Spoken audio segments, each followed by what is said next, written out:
ரிஸ்கே எடுக்க வேணாங்கிறது தான் இப்போதைய சுச்சுவேஷன். ஏன்னா இப்போ மார்க்கெட் பார்த்திங்கன்னா எந்த பக்கம் போகுங்கிறதே தெரியல. நம்ம ஃபஸ்ட்லேருந்து சொல்லிகிட்டு இருக்கிற மாதிரி இந்த வருஷம் பூரா மார்க்கெட் வில் பி ஃப்ளாட். இப்போயே ஒரு 3-4 நாளாக பார்த்திங்கன்னா கன்சாலிடேஷன் ஜோனில் இருக்குது. கன்சாலிடேஷன் ஜோனை முடிச்சுட்டு மேலே ஏறுமா கீழே இறங்குமா அப்படிங்கிறது இன்னும் தெரியல. எந்த ஒரு கிளாரிட்டியும் இல்லை. இப்போதைக்கு ஃபிக்ஸட் இன்கம் இன்ஸ்ட்ருமெண்ட்ஸில் உங்கள் ஃபண்ட்ஸை பார்க் பண்ணுங்கள். மார்க்கெட்டுக்குள்ளார இப்போதைக்கு நுழைய வேண்டாம். ஏன்னா market is going to be flat.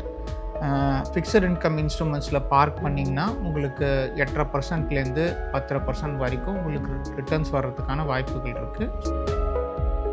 1 இயருக்கு எந்த ரிட்டர்ன்ஸுமே இல்லாமல் நீங்கள் மார்க்கெட்டில் உங்கள் பணத்தை போட்டு வச்சுக்கிறதுக்கு பதில் ஒரு 8%ஓ 10%ஓ இருக்கிற இன்ஸ்ட்ருமெண்ட்ஸில் உங்கள் பணத்தை போட்டுட்டு ஒன்ஸ் மார்க்கெட் ஸ்டெபிளைஸ் ஆன பிறகு, மார்க்கெட் ஸ்டெபிலைசேஷன்னா உள்ளுக்குள்ளார பணம் நிறைய வரணும். கவர்மெண்ட் பாலிசி சேஞ்ச் ஆகி அதுக்கப்புறம் ஃபாரின் இன்ஸ்டிடியூஷனல் இன்வெஸ்டர்ஸு இவங்கெல்லாம் உள்ளார வந்தால் தான் மார்க்கெட்டுக்கு அந்த லிக்விடிட்டி கிடைக்கும். மார்க்கெட்டுக்குள்ளார ஃபண்டு நிறைய வரும். ஸோ இப்போ பேரிஷ் ஜோனை தாண்டி கன்சாலிடேஷன் ஜோனுக்கு வந்திருக்கு. அதாவது மார்க்கெட் இஸ் டேக்கிங் ரெஸ்ட். ஓடி களைச்சிடுச்சு, விழுந்து களைச்சிடுச்சு. ஸோ இப்போ ரெஸ்ட் எடுத்துக்கிட்டு இருக்கு. இந்த ரெஸ்ட் எடுத்த பிறகு ஓடுமா இல்லை பேக் அடிக்குமாங்கிறது தெரியாது. அதனால தான் சொல்கிறோம், இந்த கன்சாலிடேஷன் ஜோன் முடிஞ்சு மார்க்கெட் ஒரு சர்டன் ஸ்டேஜுக்கு வர்ற வரைக்கும், அது வரைக்கும் தான் மார்க்கெட் அவாய்ட் பண்ண சொல்கிறோமே தவிர நத்திங் எல்ஸ். வேறு எந்த காரணமும் இல்லை. இது மார்க்கெட் சைக்கிள் தான். ஸ்டாக் மார்க்கெட் தான் இது வரைக்கும் இருக்கிற அசட் கிளாஸஸ்லேயே which will give highest returns on a long term basis. So அதனால் there is nothing to beat the stock market. Support level எந்த பாயிண்ட் இருக்குன்னு நினைக்கிறீங்க சார்? கரண்ட்லி இப்போவே சப்போர்ட் லெவலுக்கு பக்கத்தில் தான் ட்ரேட் ஆகிட்டுருக்கு. 23,500 சப்போர்ட் லெவலும் லாஸ்ட்டில் நம்ம பேசினோம். 23,400 இப்போ பேசும்போது நம்ம பேசிகிட்டு இருக்கும்போது. ஸோ இட்ஸ் ஸ்டில் ஒரு 2-3 நாளாகவே பார்த்தீங்கன்னா இந்த ரேஞ்சிலேயே தான் சுற்றிட்டுருக்கு. ஸோ இதை தாண்டி 23,000க்கு கீழே போச்சுன்னா தான் it will enter in to the bearish zone again. Aadhan business நேயர்களுக்கு வணக்கம். இன்றைக்கி நம்ம கூட எக்கனாமிஸ்ட் ராஜேஷ் அவர்கள் தான் ஜாயின் பண்ணியிருக்காங்க. வாங்க பேசலாம். வணக்கம் சார். வணக்கம்.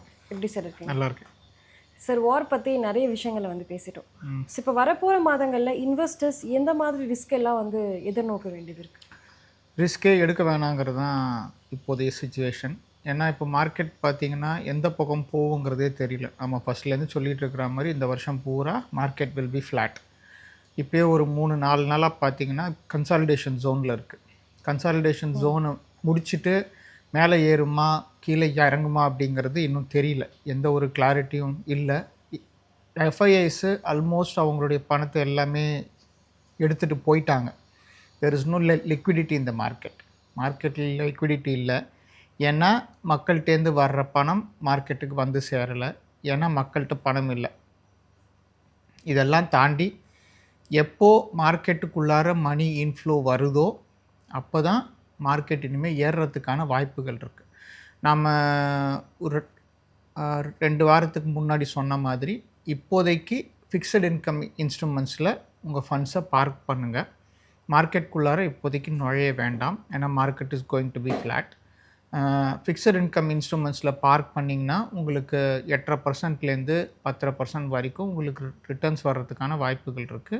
இந்த வருஷம் மார்க்கெட்டு ஒரு ஸ்டேஜுக்கு வரட்டும். அது வந்த பிறகு உள்ள நுழையலாம். அது வரைக்கும் stay with fixed income instruments or gold. Okay. இப்போ நீங்கள் சொன்ன மாதிரி டெட் இன்ஸ்ட்ருமெண்ட்ஸ் இப்போ கொஞ்சம் அட்ராக்டிவாக இருக்குது. ஸோ சேம் இன்னொரு பக்கம் ரியல் எஸ்டேட்டுமே அட்ராக்டிவாக ஆகிட்டு வருது. ஆமாம்.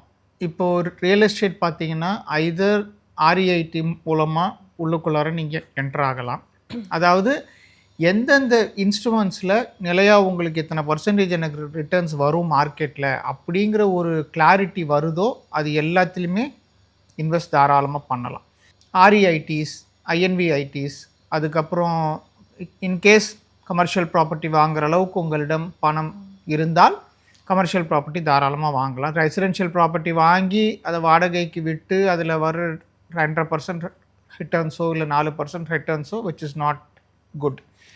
அதனால் ரெசிடென்ஷியல் ப்ராப்பர்ட்டி வாங்காதீங்க. உங்கள் சொந்த தேவைகளுக்காக மட்டும்னா தாராளமாக வாங்கிக்கலாம். பட் இன்வெஸ்ட்மெண்ட் பர்பஸுக்கு ரியல் எஸ்டேட் சைடு போனீங்கன்னா ஆர்இஐடிஸ் போகலாம், ஐஎன்விஐடிஸ், அப்புறம் கமர்ஷியல் எஸ்டேட்ஸ், இது 3த்துக்கும் போகலாம். அது இல்லாமல் இன்னும் கொஞ்சம் பணம் உங்களுக்கு கம்மியாக வச்சுருந்தீங்க அப்படின்னு சொன்னால் always better to go for fixed income instruments. ஏன்னா அதில் கேரண்டீடாக சொல்லிடுவாங்க உங்களுக்கு வருஷத்துக்கு 8.5% 10% இன்ட்ரெஸ்ட் உங்களுக்கு வரும் அப்படிங்கிறது சொல்லிடுவாங்க. மார்க்கெட்டில் இருக்கிற அன்சர்டனிட்டியை கம்பேர் பண்ணும்போது the fixed income instruments and the other real estate instruments are far better. ஏன்னா அங்கே நமக்கு ஒரு கிளாரிட்டி வருது.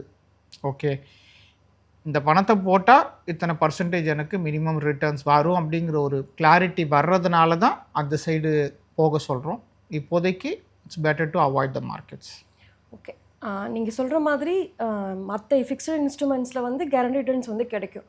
பட் மியூச்சுவல் ஃபண்டில் ஒரு வருஷமும் அதே 13% வந்து கிடைக்காதுன்றது இன்வெஸ்டர்ஸ்க்கு தெரிஞ்சு தானே இன்வெஸ்ட் பண்ணுறாங்க. இப்போ நீங்களே வந்து ஷிஃப்ட் பண்ணுறது சொல்கிறது சரியா? இது வந்து cycle. Mutual funds is a cycle.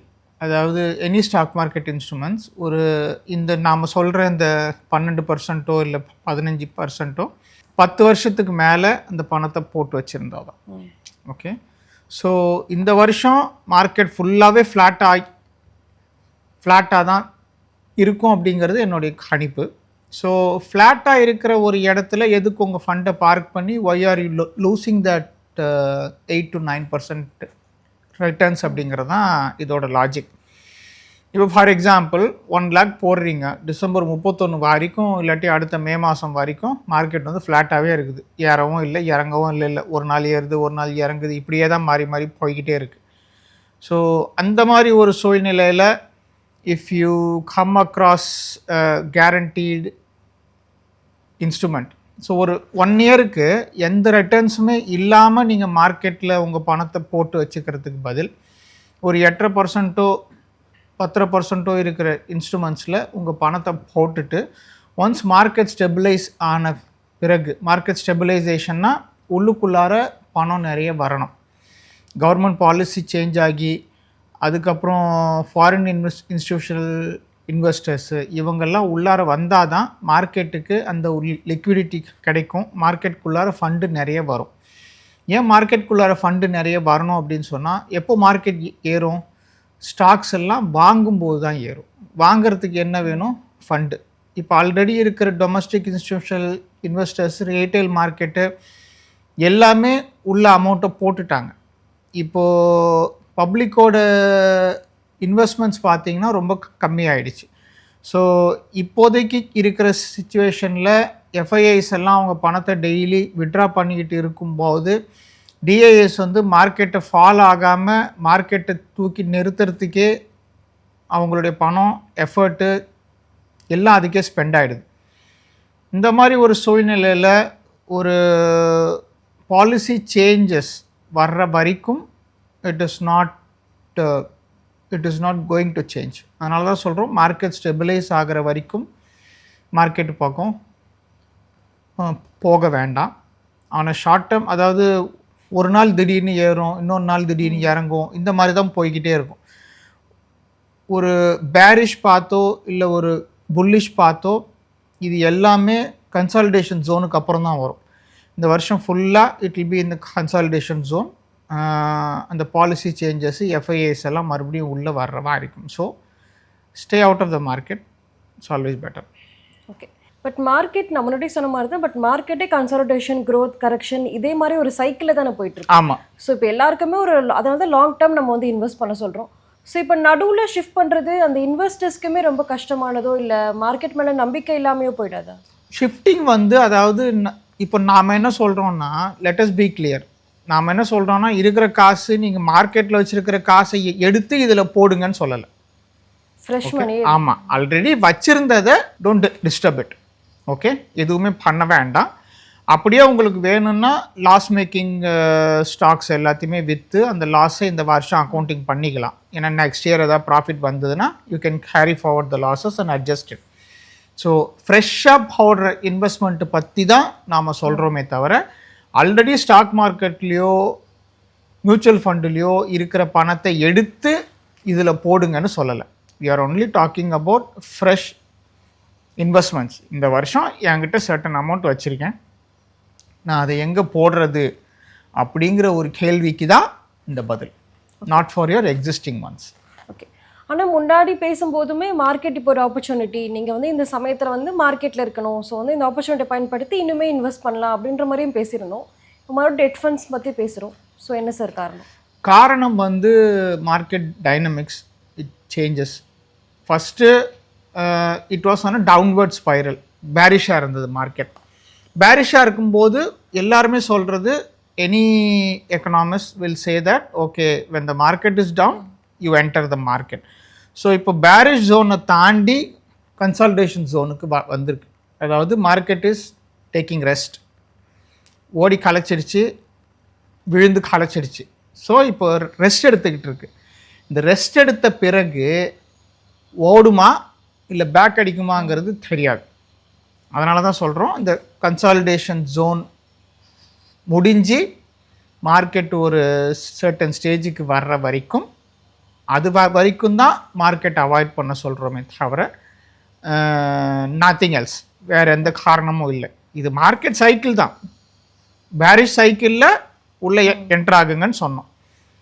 Consolidation ஜோனில் உள்ளே போகாதீங்க, அன்சர்டனிட்டியாக இருக்குது, ஏறுமா இறங்குமாங்கிறது தெரியல, அதனால் ஃப்ரெஷ்ஷாக இருக்கிற பணத்தை எதையுமே எடுத்துகிட்டு போய் மார்க்கெட்டில் போடாதீங்கன்னு சொல்லுவோம். ஸோ அந்தந்த சைக்கிளுக்கு ஏற்ற மாதிரி தான் நாம் அட்வைஸ் பண்ணிகிட்டு இருக்கோம். It is nothing against the rules or against the cycles. So market சைக்கிளுக்கு இதுக்கு முன்னாடி நம்ம பேசும்போது it was in the bearish, இப்போது கன்சாலிடேஷன். பேரிஷில் இருக்கும்போது இப்போ தான் பணத்தை போடணும் அப்படின்னு சொல்லுவோம். இதில் கன்சாலிடேஷன் ஃபேஸில் ஒரு அன்சர்டனிட்டி இல்லாத காரணத்தினால ஸ்டே ஆவேன்னு சொல்கிறோம். இப்போ கோல்டோட எக்ஸ்போஷர் 10 to 15% வச்சுக்கலாமா, இல்லை இன்னும் அதிகப்படுத்தலாமா? அதுக்கு மேலே வேண்டாம். ஏன்னா கோல்டு இப்போ இருக்கிற இதில் இப்போ crude oil and gold are inversely proportional. Crude oil ஏறிச்சுன்னா கோல்டு இறங்கும், க்ரூட் ஆயில் இறங்குச்சுன்னா கோல்டு ஏறும். ஃபஸ்ட்டு ஈரான் வார் ஆரம்பிக்கும் போது எங்கள் கிளைண்ட்ஸுக்கு நாங்கள் என்ன சொன்னோம்னா, கோல்டை விற்றுட்டு you buy the crude oil அப்படின்னு சொல்லணும். இப்போது ஈரான் யூஎஸ் டென்ஷன்லாம் கொஞ்சம் குறைஞ்சிருக்கு. At least they have stopped it temporarily. சண்டை இன்னும் முடியல, அந்த ஸ்ட்ரெயிட் இன்னும் ஓப்பன் ஆகலை, ஐ மீன் ஃபுல்லாக ஓப்பன் ஆகலை, but still tensions are still there. போன வாரமும் குவைத்தில் ஏதோ ஒரு ட்ரோன் ஸ்ட்ரைக் நடந்திருக்கு. ரெண்டு கண்ட்ரிஸுமே they don't want the war. Okay, இது அமெரிக்கா இது எதுக்கு ஸ்டார்ட் பண்ணாங்கன்னு அவனுக்கே தெரியல. நம்ம ஃபஸ்ட்டு ஆல்ரெடி மார்க்கெட்டில் இருக்கிற ரூமர் என்னென்னா, யூஎஸில் அந்த ஸ்கேண்டலில் அதை மறைக்கிறதுக்கு தான் இவர் போய் வெளியே சண்டை ஆரம்பித்து வச்சார் அப்படின்னு சொல்கிறாங்க. There is rumour there. So ரெண்டு சைடும் எதுக்கு சண்டை போடுறாங்கன்னு தெரியல, அவர் எதுக்கு வார ஆரம்பித்தாருன்னு தெரியல. ஸோ அதனால் இந்த சண்டை சீக்கிரமே முடிஞ்சிடும். $115 வித் ஒரு பேரலு இன்றைக்கி 95 சம்திங். ஸோ அதனால் குறைஞ்சிருக்கு, இன்னும் கொஞ்சம் குறையும். 80 to 90 ஆர் 80 to 85 ரேஞ்சுக்கு மறுபடியும் வரும். ஏன்னா எல்லா கண்ட்ரிஸோட எக்கானமியும் ரொம்ப வர்ஸ்ட்டாக இருக்குது. இப்போது இந்த பெட்ரோல் டீசல் ப்ராப்ளமெல்லாம் இஃப் இட் சஸ்டெயின்ஸ் கண்டினியூ ஆச்சு அப்படின்னு சொன்னால், இந்த வருஷத்துலேயே எல்லா கண்ட்ரீஸ்லேயும் விலை ஏறும், எல்லா பொருட்களும் விலை ஏறும். So there will be an uprising maybe. அந்தந்த நாட்டு மக்களும் ரோட்டில் இறங்கி போராட ஆரம்பிச்சிட்டாங்க அப்படின்னு சொன்னால் பெரிய சிக்கலாகிடும். ஸோ அதனால் there won't be any continuation of this war. ஏன்னா இப்போது இன்னொரு ஆர்கியூமெண்ட்டும் வைக்கலாம், யுஎஸுக்கு இந்த வார் ஸ்டார்ட் பண்ணினதுனால பெட்ரோல் டீசல் தட்டுப்பாடு அவங்களுக்கு வர்றதுக்கு வாய்ப்பே இல்லை. ஏன்னா majority the manufacture it in their own place, or இந்த பக்கம் இப்போ லேட்டஸ்ட்டாக ஒரு கண்ட்ரி ஆக்கிரமிச்சார்ல, அங்கேருந்து அவருக்கு வந்துடும், டெக்ஸாஸ்லேருந்து வருது. அப்புறம் America produces its own oil. So அதனால் அவங்களுக்கு எந்த ப்ராப்ளமும் இல்லைனாலும் குளோபல் மார்க்கெட்ஸ் இப்போ அமெரிக்கன் நிறுவனங்கள் தங்கள் ப்ராடக்டையோ தங்களுடைய சர்வீசஸையோ விற்கிறதுக்கு அவங்களுக்கு குளோபல் மார்க்கெட்ஸ் தேவை. அந்த குளோபல் மார்க்கெட்ஸில் ஏதாவது ஒரு அன்சர்டனிட்டியோ இல்லாட்டி அப்ரைசிங்கோ ஏதாவது வந்தால் they will lose the markets. இன்டெரக்டாக அடிக்கும், அவங்களுக்கு ரெவன்யூவில் அடிக்கும். ஃபார் ஆல் த கார்பரேட்ஸுக்கு ரெவன்யூவில் அடிச்சதுன்னா கவர்மெண்ட்டுக்கு டேக்ஸில் அடிக்கும். கவர்மெண்ட்டுக்கு டேக்ஸில் அடிச்சதுன்னா then there will be depression. So இந்த மாதிரி அவங்களுக்கு டைரக்ட் இம்பேக்ட் இல்லைனாலும் there will be an indirect impact. So அதனால் எந்த ஒரு கண்ட்ரியுமே they don't want to continue this war. But அந்த வார்த்தையை யார் ஃபஸ்ட்டு சொல்கிறதுங்கிறது தான் எல்லோரும் வெயிட் பண்ணிகிட்ருக்காங்க. Iran will never say. ஏன்னா நான் ஸ்டார்ட் பண்ணல வார, நீ தான் ஆரம்பித்த, நீ தான் ஸ்டாப் பண்ணணும் அப்படின்னு சொல்லுவான். ட்ரம்ப்புக்கு சென் ஈகோ ப்ராப்ளம். சண்டைன்னு போயாச்சு, ஜெயிச்சாதான் மரியாதையோடு வெளியே வர முடியும் அப்படிங்கிறது அவருடைய ப்ராப்ளம். ஸோ இந்த 2 பேரில் யார் ஃபஸ்ட்டு ஸ்டாப் பண்ணுறாங்க, என்ன பண்ணுறாங்க அப்படிங்கிறது இனிமே தான் போக போக தெரியும். பட் வந்த இன்ஃபர்மேஷன் வரைக்கும் nobody wants to continue this war or escalated much further. எல்லோரும் ஸ்டாப் பண்ணோன்னு தான் நினைக்கிறாங்க. ஆனால் யார் ஃபஸ்ட்டு துப்பாக்கியிலேருந்து கையை எடுப்பாங்க அப்படிங்கிறது தான் இப்போ பெரிய கொஸ்டின். ஓகே, இன்றைக்கி எங்கிட்ட 10 லட்சம் இருக்குது அப்படின்னா எந்த அசட் கிளாஸில் போட்டுருது? எல்லாத்தையும் எடுத்துகிட்டு போய் டெட் இன்ஸ்ட்ருமெண்ட்ஸ்லேயே போட்டுடலாமா? ஆமாம், அதுதான் பெஸ்ட்டு. ஏன்னா இன்றைக்கி 10 லட்சம் போட்டுட்டு அது மார்க்கெட்டில் ஒவ்வொரு நாளும் அது ஏறி ஏறி இறங்கி உங்கள் ப்ளட் ப்ரெஷரும் ஏறி ஏறி இறங்குறதுக்கு பதில் எடுத்துகிட்டு போய் ஃபிக்ஸட் இன்கமில் போட்டுட்டிங்கன்னா அப்பாடா எனக்கு 8.5% கேரண்டீடாக வந்துடும் அப்படிங்கிற ஒரு சாட்டிஸ்ஃபேக்ஷனோட இந்த வருஷத்தை நீங்கள் தாண்டலாம். நெக்ஸ்ட்டு 2 to 3 இயர்ஸில் இன்வெஸ்டர்ஸ்க்கு வெல்த் கிரியேஷன் ஜேர்னி எந்த அசட் கிளாஸில் இருக்குன்னு நினைக்கிறீங்க? ஸ்டாக் மார்க்கெட்டு தான். ஆனால் இப்போதைக்கு break. Stock market is the best way to improve your wealth. Okay, stock market தான் இது வரைக்கும் இருக்கிற அசட் கிளாஸஸ்லேயே which will give highest returns on a long term basis. So அதனால் there is nothing to beat the stock market. Okay, இந்த வருஷம் மட்டும்தான் consolidation ஜோனில் இருக்கிறதுனால மட்டும்தான் மார்க்கெட் அவாய்டு பண்ணுங்கன்னு சொல்கிறோமே தவிர this is not a standard advice. Okay, one size fits all advice இது இல்லை. மார்க்கெட்டே ஃபுல்லாக அவாய்ட் பண்ண சொல்லலை. Stock market investments are mandatory. அதாவது உங்கள் வெல்த் நீங்கள் வளர்க்கணும் அப்படின்னு சொன்னால் கண்டிப்பாக அது ஸ்டாக் மார்க்கெட்டில் இன்வெஸ்ட் பண்ணி ஆகணும். நாம் சொல்கிற இந்த அட்வைஸு ஒன்லி இந்த கன்சாலிடேஷன் ஜோனில் இருக்கிறதுனால மட்டும்தான். ஓகே, நாட் வந்து ஒன்ஸ் இந்த கன்சாலிடேஷன் ஜோனை பிரேக் பண்ணிவிட்டு மேலேயோ இல்லை கீழேயோ அது போகுதுங்கிற ஒரு ஸ்டேஜுக்கு வரும்போது then you can enter the stock market. Support level எந்த பாயிண்ட் வரைக்கும் நினைக்கிறீங்க சார்? கரண்ட்லி இப்போவே சப்போர்ட் லெவலுக்கு பக்கத்தில் தான் ட்ரேட் ஆகிட்டுருக்கு. 23,500 சப்போர்ட் லெவலுன்னு லாஸ்ட்டில் நாம் பேசினோம். 23,400 இப்போ பேசும்போது நம்ம பேசிகிட்டு இருக்கும்போது. ஸோ இட்ஸ் ஸ்டில் ஒரு 2-3 நாளாகவே பார்த்தீங்கன்னா இந்த ரேஞ்சிலேயே தான் சுற்றிட்டுருக்கு. ஸோ இதை தாண்டி 23,000க்கு கீழே போச்சுன்னா தான் it will enter in to the bearish zone again. So இதுக்கு மேலே ஏறி மறுபடியும் 24,000. So 23,000 to 24,000 is the consolidation zone. 24,000க்கு மேலே போகணும், 23,000க்கு கீழே வரணும்.